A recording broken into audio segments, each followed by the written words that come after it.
কেমন আছো বন্ধুরা? আমি গৌরব চ্যাটার্জি, আমি একজন সাইকোলজিস্ট। আগের ভিডিওতে আমি অবচেতন মন এবং শরীরের কন্ডিশন নিয়ে আলোচনা করেছিলাম। এটা ধরো ওরই কন্টিনিউশনে আমি বলছি যে সুস্থ আমরা সবাই থাকতে চাই, অথচ যখন মানুষ অসুস্থ হয় তখন কি করে? ঠিক যেসব চিন্তা বর্জন করা উচিত সেই চিন্তাগুলোকে সে ডেকে আনে। মনের ভেতরে একটা অসুস্থ চিন্তা থাকে, শরীর অসুস্থ ঠিক আছে, এটা মনে রাখা দরকার যে রোগ বা যা কিছু হোক আগে মনের উপরে অ্যাটাক করে। শরীরে যদি বীজাণু ঘটিত রোগও হয় যেমন ভাইরাস, তাহলেও ওটা মনের মধ্যে কাজটা শুরু করে আগে, শরীরের উপরে কাজ করে, কিন্তু মনের উপর প্রভাবটা আগে পড়ে। মনের উপর প্রভাবটা আগে পড়ে এবং সে বীজাণু শরীরের ভেতরে তো কাজ করছে, অসুস্থ করার চেষ্টা করছে। তো মন আগে অসুস্থ হয় এবং তারপর তার প্রভাবটা আমরা শরীরের উপর দেখতে পাই। কারণ সূক্ষ্মভাবে যখন শরীরে বীজাণু অ্যাটাক করলো, শরীরের ভেতরে সে শরীরটা ক্ষতি করার চেষ্টা করছে, সূক্ষ্মভাবে আগে মনের উপর দিয়ে তার প্রতিক্রিয়া দেখা যায়, যেটা আমরা ধরতে পারি না। এবং সে বীজাণু তো শরীরের উপর কাজ করছে, শরীর মন তখন একসাথে কাজ করে। শরীরটা অসুস্থ হচ্ছে, কিন্তু সবথেকে আগে অসুস্থ হচ্ছে কোনটা? না মনটা। সেটা বুঝতে পারেন। তারপরে যখন তার প্রভাবটা যে শরীরে কাজ হচ্ছে, তখন বুঝতে পারি যে হ্যাঁ, জীবাণু বাইরের থেকে যা ভাইরাস বা যাই হোক সেটা আমার শরীরে ক্ষতি করছে। তো মন কিন্তু একটা বিরাট রোল প্লে করে। যে ওই সময় যদি কেউ মনটাকে চেক করতে পারে, তাহলে কিন্তু শরীরের উপর প্রভাব হয় না বা খুব অল্প হয়, তাড়াতাড়ি সে সেরে যায়। এইটা ধরতে হবে ব্যাপারটা। কিন্তু আমরা কি করি? মনটাকে উইক করে রাখি, যার জন্য কী হয় না, বীজাণু অ্যাটাক করতে সুবিধা হয়। অনেক সময় যদি মন স্ট্রং থাকে, তাহলে সব জায়গায় অসুস্থতা ছড়াচ্ছে, হ্যাঁ, তুমি বেঁচে যেতে পারো। থাকে না যে সব জায়গায় অসুখ বিসুখ ছড়াচ্ছে, একই বাড়িতে সবার হলো, কিন্তু সবার বলতে 100% সবার হবে না। ঠিক এক একজন কোনো কারণে সে নিজেকে সামলে নেবে। তো এই ব্যাপারটা হয় যে মনের উপর প্রভাবটা আগে হয়, এবং যেহেতু শরীর আর মন সঙ্গে সঙ্গেই রয়েছে, ওই জন্য তারপরে এফেক্টটা শরীরের উপর সূক্ষ্ম থেকে স্থূলে আসে ব্যাপারটা। আচ্ছা, এখন স্বাস্থ্য লাভ করতে গেলে কী হবে না, মনটাকে আগে ঠিক রাখতে হবে। যদি সবসময় রোগ নিয়ে আলোচনা করা যায়, তাহলে স্বাস্থ্য লাভ হবে না। যদি পাড়াপড়শির সাথে রোগ নিয়ে আমরা কথা বলতে থাকি, তাহলে স্বাস্থ্য লাভ হবে না।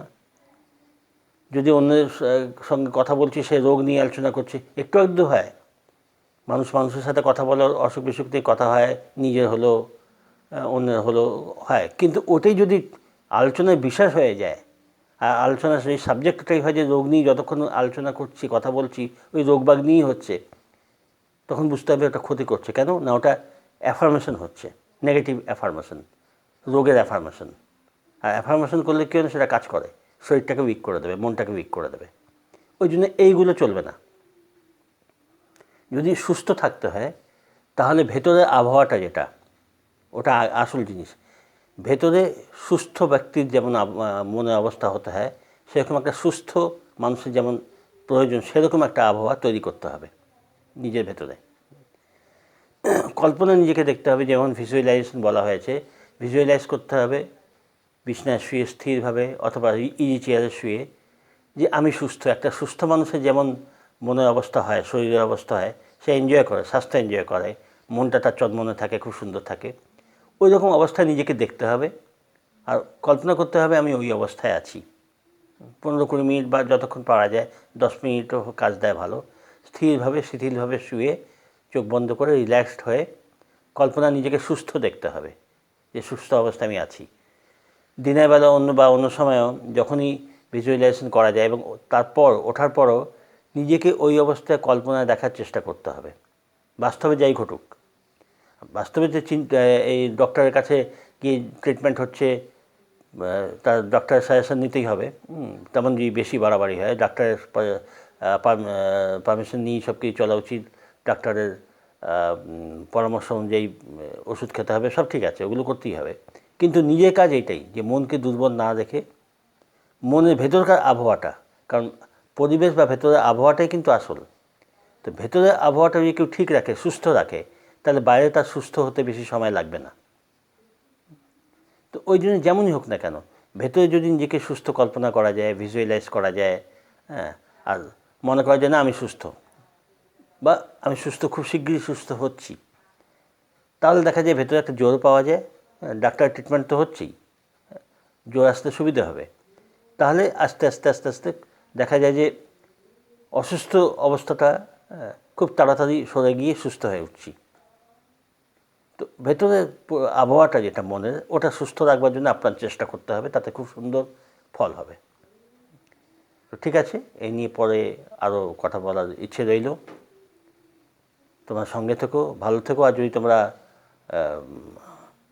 কনসাল্ট করতে চাও, আলোচনা করতে চাও, তো মেসেজ করো আমাকে। হোয়াটসঅ্যাপ নাম্বার দেওয়া আছে ডেসক্রিপশানে, হোয়াটসঅ্যাপ মেসেজ করলে তার যা তখন বলার তা বলা হবে। আর কোর্স এই নিয়ে ডিজাইন হচ্ছে, যারা ল অফ অ্যাট্রাকশন ফলো করতে চাও বা আরও অনেক সমস্যা আছে তাই নিয়ে মেসেজ করলে তার কোর্স রয়েছে, সেই কোর্সগুলো হোয়াটসঅ্যাপের মাধ্যমে পাঠানো হয়। নমিনাল একটা চার্জ লাগে। আর ফোন কল বুক করতে চাইলে তাতেও মেসেজ করে জানাতে হবে। ঠিক আছে, তোমরা ভালো থেকো, সঙ্গে থেকো, সুস্থ থেকো।